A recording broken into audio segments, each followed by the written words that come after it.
Hello dear students. मैं दिनेश कुमार स्वागत करता हूं आपके अपने यूट्यूब चैनल एकेडमी बेंच में। आज हम पढ़ने वाले हैं प्रजनन एवं वृद्धि, जिसके अंतर्गत पढ़ेंगे निषेचन, फर्टिलाइजेशन। ठीक है डियर स्टूडेंट्स, फर्टिलाइजेशन आज का हमारा मेन टॉपिक होगा। इससे पहले हमने प्रीवियस के 2 वीडियोस में हमने डिस्कस कर लिया कि नर जनन क्या होता है, मादा जनन क्या होता है। नर जनन में किस प्रकार शुक्राणु का निर्माण होता है, मादा जनन में किस प्रकार अंडाणु का निर्माण होता है। आज हम पढ़ेंगे उसी अंडाणु और शुक्राणु का जब मिलन होता है, जिसे हम कहते हैं क्या, निषेचन। निषेचन क्या होता है, देखिए नर, ये है मेरे पास क्या, नर, और ये हो गया मादा। तो इसमें ये घटनाएं होती है। तो सबसे पहले हमको समझना होगा कि निषेचन क्या होता है। ठीक है डियर फ्रेंड, निषेचन क्या होता है, जब नर युग्मक है ना और मादा युग्मक के मिलने से जो युग्मनज बनता है, ठीक है, क्या बनता है, युग्मनज बनता है। नर युग्मक और मादा युग्मक के है ना मिलन से संलयन होकर क्या बनता है, युग्मनज बनता है।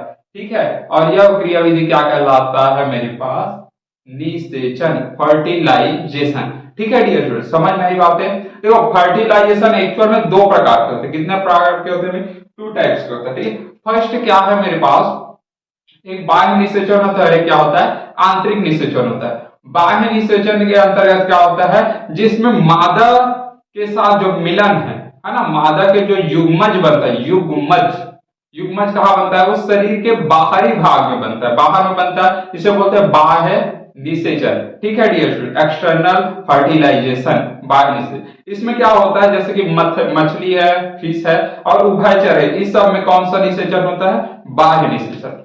आंतरिक निषेचन क्या होता है, इंटरनल फर्टिलाइजेशन। इंटरनल फर्टिलाइजेशन मतलब शरीर के अंदर होता है जो युग्मनज का निर्माण है, और शरीर के अंदर मतलब कि युग्मनज का जो प्रोसेस है, फर्टिलाइजेशन होता है कहाँ होता है, शरीर के अंदर होता है। जैसे कि हाँ, जो इतने भी आप जंतु देखते हैं, जैसे मनुष्य है ना, बंदर हो गया, बिल्ली हो गया, ये सब में क्या होता है, शरीर के अंदर होता है। ठीक है डियर स्टूडेंट, तो बाह्य निषेचन और आंतरिक निषेचन समझ आ गया।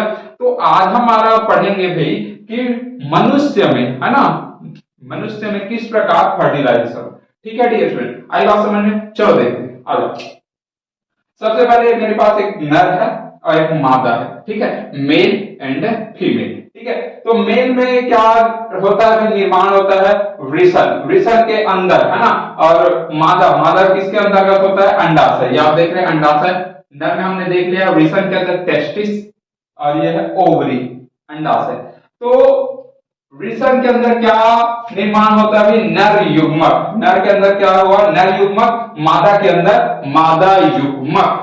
और नर युग्मक क्या होता है, वृषण से क्या निकलता है, शुक्राणु, और अंडाशय से क्या निकलता है जी, अंडाणु। आई बात समझ में। देखो अब क्या होता है, यही अंडाणु और है ना, शुक्राणु और अंडाणु का क्या होता है जी, दोनों का संयुग्मन होता है, संलयन होता है। ठीक है, संयुग्मन होता है, तो संयुग्मित निषेचन हुआ।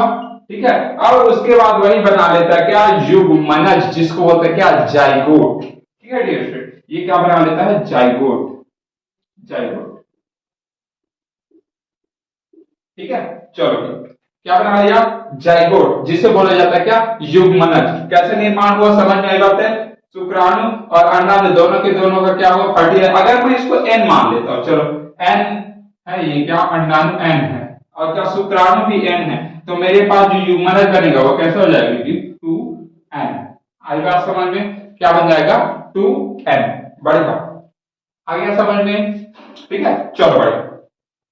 अब देखो युग्मनज के बाद वो क्या होता है भाई, भ्रूण बनता है, फिर भ्रूण से वो धीरे धीरे फिर वो मनुष्य, एक शिशु के रूप में पैदा होता है। आई बात समझ में, ये प्रोसेस समझ आया, यही प्रोसेस है क्या, निषेचन के अंतर्गत बनता है क्या, युग्मनज, जाइगोट। ठीक है डियर स्टूडेंट, चलो देखो ये, अब ये आंसर आपने लिखा अर्धसूत्री विभाजन, ये समसूत्री विभाजन। पता है ना अर्धसूत्री क्या होता है ना, और समसूत्री, अर्धसूत्री को विभाजन को बोला जाता है मियोसिस डिवीजन। ठीक है, मियोसिस, और इसको बोलता है माइटोसिस। ठीक है, अर्धसूत्री, ये है समसूत्री। चलो देखो अर्धसूत्री विभाजन मतलब कि कोशिका का विभाजन आपने पढ़ा है ना। चलो मैं एक बार बेसिकली आपको बता देता हूं कि कोशिका का, जैसे मेरे पास कोशिका है, और ये उसके अंदर हमारे जो है दो गुणसूत्र है। गुणसूत्र समझ आता है, आपने डीएनए पढ़ा है, डीएनए किससे मिलकर बनता है जी? गुणसूत्र से, ठीक है, क्रोमोसोम, ठीक है। चलो देखो, पहले बात गुणसूत्र है, ठीक है। गुणसूत्र के जब कोशिका विभाजन होता है, क्या होता है जी? कोशिका विभाजित होता है ना, तो ये बीच से ऐसे टूट जाता है, कितने भागों में बढ़ जाता है? दो भागों में। ये बढ़ गया जी, ठीक है डियर, आई बात समझ में? तो सिंपली ओरली समझ लो, ये जब कितने भागों में बढ़े? एक एक भाग आया, इसमें एक एक भाग आ गया, ठीक है। दो गुणसूत्र थे तो एक एक भाग आ गया जब इसका विभाजन हुआ। तो इस प्रकार के विभाजन को बोला जाता है क्या? अर्धसूत्री विभाजन। अर्ध मतलब क्या होता है? आधा, हाफ हो गया ना, मियोसिस सेल डिवीजन। अर्धसूत्री विभाजन, एक एक गुणसूत्र आ गया दोनों में, आई बात समझ में? तो ये कौन सा विभाजन है जी? समसूत्र, अर्धसूत्री विभाजन, अर्धसूत्री। अब देखो समसूत्री में क्या होता है? दोनों में दो दो आ जाते हैं, ठीक है। दोनों में एक लंबा प्रोसेस होता है, मैं शॉर्टकट में बता रहा हूं। दोनों में दो दो आ गए, मतलब समान रूप से बढ़ गया ना, समान इक्वली बढ़ गया, तो उसको बढ़ जाता है समसूत्री विभाजन, समसूत्री विभाजन, ठीक है। आई बात समझ में? माइटोसिस सेल डिवीजन, ठीक है डियर स्टूडेंट। अब आया, अब चलो इसमें आ जाओ, इसमें किस प्रकार होता है, ठीक है। चलो ठीक है डियर फ्रेंड्स, अब हम देखेंगे कि युग्मनज जब निषेचन होता है तो लिंग का निर्धारण कैसा होता है, यानी पता कैसे चलेगा कि लड़का और लड़की हो रहा है कि लड़का हो रहा है, कि किस प्रकार उसके लिंग का निर्धारण होता है, जेंडर किस प्रकार से उसका डिसाइड होता है। आई बात समझ में? मतलब कि लड़का किस प्रकार होता है और लड़की किस प्रकार उसका भ्रूण का बनता है, ठीक है। चलो देख लेते हैं। मेरे पास क्या है? मनुष्य में कितना होता है? 23 जोड़ी, है ना, 23 जोड़ी जो गुणसूत्र रहता है सेक्सुअल, ठीक है। तो 23 जोड़ी है, 23 जोड़ी मतलब कितना हो गया? 46 गुणसूत्र रहता है, क्या रहता है? गुणसूत्र, ठीक है डियर। हाँ, तो अब ये 46 गुणसूत्र है और यही गुणसूत्र क्या, ये गुणसूत्र क्या होता है? गुणसूत्र मिलकर क्या बनाते हैं? डीएनए, ठीक है, डीऑक्सीराइबोन्यूक्लिक एसिड। तो कितने जोड़ी होते हैं भाई? 23 जोड़ी, मतलब 46 गुणसूत्र। तो नर में भी 46 होंगे गुणसूत्र, मादा में भी कितने गुणसूत्र होंगे? 46। अब देखो इधर बात, तो 22 जोड़ी, 22 जोड़ी मतलब कितना जी? 22 जोड़ी मतलब हो गया मेरे पास कितना गुणसूत्र हो गया? 44। और ये 22 जोड़ी मतलब कितना हो गया भाई? 44। तो 44 44 22 जोड़े और 22 जोड़े दोनों में समान रहते हैं, मतलब क्या? मतलब कि यही गुणसूत्र अलग अलग भागों का निर्माण करते हैं, शरीर के अलग अलग भागों का निर्माण करते हैं, यही सब मिलकर, ठीक है। तो जो 22 जोड़ी मतलब कि 44 जो गुणसूत्र है वो नर में भी जितने जिस प्रकार के रहते हैं उसी प्रकार के मादा में भी वही गुणसूत्र रहते हैं, 22 प्रकार के, 22 जोड़ी। आई बात समझ में? मतलब कि 44 गुणसूत्र नर में और 44 गुणसूत्र मादा में समान रूप से रहते हैं, ठीक है डियर फ्रेंड। हाँ, अब जो ये 23वां जोड़ी है, 23वां नंबर का जोड़ी वाला, है ना, मतलब कि ये 22 जोड़ी और एक 23 जोड़ी हो गया। तो ये रहता है मेरे पास एक्स वाई, क्या रहता है? एक्स वाई अलग अलग रहते हैं, एक एक्स रहता है और एक क्या? वाई रहता है। आई बात समझ? और जो मादा है, तो मादा में जो 22 जोड़ी हो गया, 22 और एक 23, तो 23वां जोड़ी क्या रहता है? एक्स एक्स रहता, मतलब समान समान रहता है। आई बात समझ? देखो सिंपल सी बात है, क्या होता है जब नर होता है तो नर में क्या होता है भाई? पहले अर्धसूत्री विभाजन होता है, इसका क्या होता है जी? इसी गुणसूत्र का अर्धसूत्री विभाजन। अर्धसूत्री मतलब कि दो भाग में बढ़ गया, क्या कितने भागों में बढ़ गया? दो भाग में बढ़ गया, एक एक्स वाला बढ़ जाता है, देखो एक्स वाई है तो दो भाग में बढ़ गया, हाँ ये एक्स वाला और ये क्या हो गया मेरे पास? वाई वाला, ठीक है डियर स्टूडेंट। हाँ, अब यही जाता है कहां जी? फीमेल में। तो फीमेल में जाता है तो देखो अंडाणु, अंडाणु में क्या क्या है भाई? मेरे पास एक्स एक्स है, हाँ ठीक है डियर स्टूडेंट। हाँ, अब ये एक्स वाई वाला जाते हैं, दोनों के दोनों जाते हैं अलग अलग शुक्राणु, देखो ये शुक्राणु जा रहा है, अब ये शुक्राणु एक ठन में एक्स वाला है, एक ठन में वाई वाला है, ठीक है डियर स्टूडेंट। अब यही जो सबसे पहले जाके मिलेगा, इनका रेस होता है, तो है ना 3 मिलियन 2 से 3 मिलियंस रहते हैं, तो इनका बीच क्या होता है, रेस होता है। तो जो सबसे पहले जाके मिलेगा किससे जी, ये देखो, ठीक है। तो जो शुक्राणु है ना पहले जाके मिलेगा, जो पहले जाके मिलेगा वही डिसाइड है। अगर बाय द वे एक्स वाला घुस गया, किसके साथ, एक्स वाला, तो पहले से इसके अंदर क्या है, एक्स है, और ये वाला गुणसूत्र गया, ठीक है। देखो समझ में आई बात है, देखो ये इसका भी क्या होता है, अर्धसूत्री विभाजन होता है, तो इसका कितना हो जाएगा भाई, एक्स एक्स हो जाएगा, एक्स एक्स हो जाएगा ना।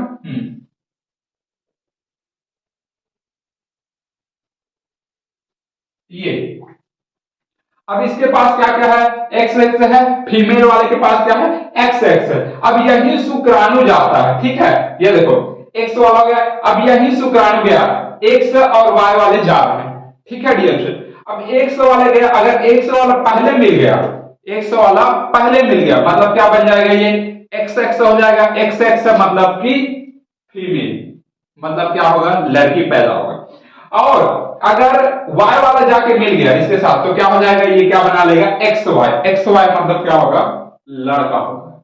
आई बात समझ में कि किस प्रकार लिंग का निर्धारण होता है। तो कौन सा विभाजन होता है, अर्धसूत्री विभाजन होता है। किसका विभाजन होता है, ये एक जोड़ी जो लास्ट बचा 23वां नंबर का जोड़ी है, उसी का क्या होता है, अर्धसूत्री विभाजन। अलग अलग, अब आप बोलोगे सर ये अर्धसूत्री विभाजन क्यों होता है जी, देखो, अरे भैया अगर ये अर्धसूत्री विभाजन नहीं होगा, अर्धसूत्री विभाजन, तो इसके पास तो ऑलरेडी कितना है, देखो यहां से निकल गया कितना जी, यहां से मिल जाएगा उसको, कितना मिल जाएगा, 22, आधा मिलेगा ना, अर्धसूत्री विभाजन हो गया, 22 मिला इसमें शुक्राणु, और इसमें कितना हो गया ऑलरेडी 22, तो 22 22 कितना हो जाएगी, जो दोनों दोनों कितना हो जाएगा यहाँ, तो कितना मिलेगा, युग्मनज में 44 मिला, यहां से अर्धसूत्री विभाजन हुआ, यहां से 22 मिला, 22 मिला, कितना हो गया दोनों 44, तो कितना क्षण चाहिए जी, 2 ही क्षण चाहिए ना 46 होने के लिए। अब भैया ये भी मिलेगा अगर साथ में, तो कितना हो जाएगा जी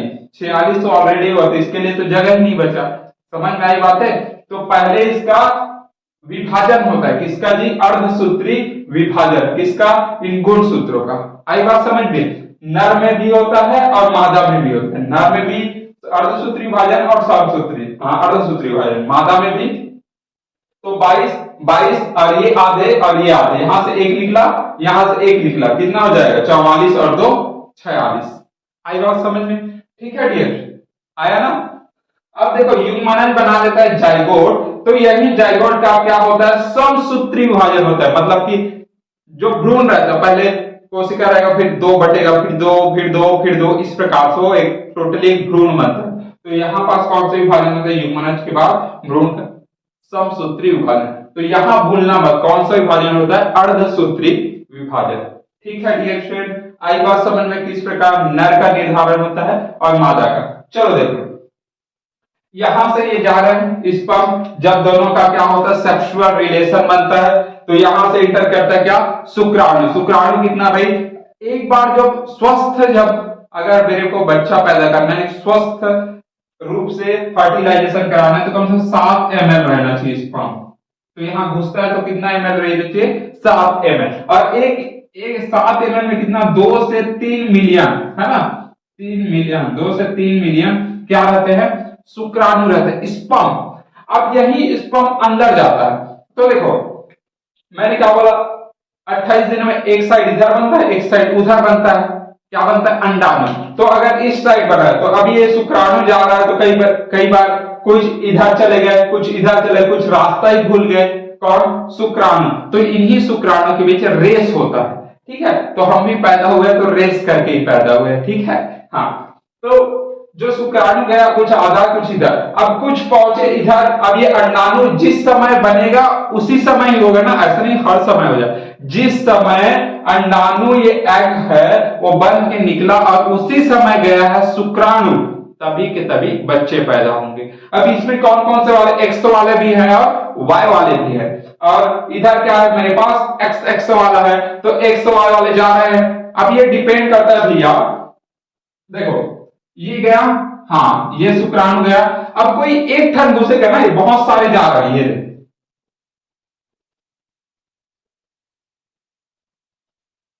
देखो बहुत सारे जा रहे हैं, तो कोई एक ठन ना जल्दी से ट्राई करता है घुसने का। अगर जो सबसे पहले घुसेगा वही डिसाइड करे कि मेल होगा कि। अब ये बाकी काम क्या करते हैं सर, तो बाकी क्या काम करते हैं, ये सुरक्षा कवच बाकी आके इस पर चिपक जाते हैं, तो इसको क्या करते हैं, सुरक्षा प्रदान करने का काम करते हैं। घुसेगा कोई एक ही, बाकी जो बच जाते हैं वो आके वहीं पर चिपक जाते हैं, सुरक्षा देते हैं। आई बात समझ में? ठीक है डियर, ठीक है डियर स्टूडेंट। अब देख लेते हैं कि जुड़वा बच्चे किस प्रकार पैदा होते हैं। जुड़वा आपने देखा है ना, जुड़वा बच्चे, ठीक है। तो जुड़वा बच्चे किस प्रकार पैदा होते हैं, जुड़वा, जुड़वा।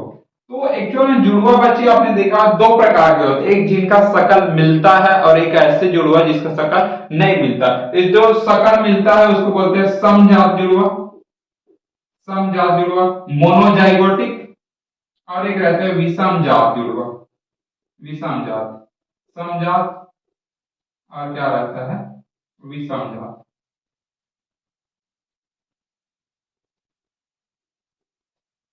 मोनोजाइगोटिक और डाइजाइगोटिक, ठीक है डियर फ्रेंड। अब मोनोजाइगोटिक कैसे होता है जी, देखो मोनोजाइगोटिक जिसमें क्या होता है, चेहरे समान रूप से मिलते हैं, ठीक है डियर। तो जो अब देखो ये जा रहा है क्या, स्पर्म। तो कई बार क्या होता है, यहाँ अंडाणु बनता है ना, तो अंडाणु क्या होता है, जैसे ही ये क्या होता है, एक अंदर घुसा, समझ लो एक्स एक्स वाला, एक स्पर्म किसके अंदर घुसेगा जी, ये स्पर्म गया, इधर गया और ये जा रहा है, और ये अंडाणु, क्या है ये अंडाणु। तो अंडाणु के साथ मिलेगा कहां, फिलोपियन ट्यूब में। तो ये देखो अंडाणु के साथ जाके मिल गया, ठीक है, समझ लो एक्स वाला अंदर घुस गया।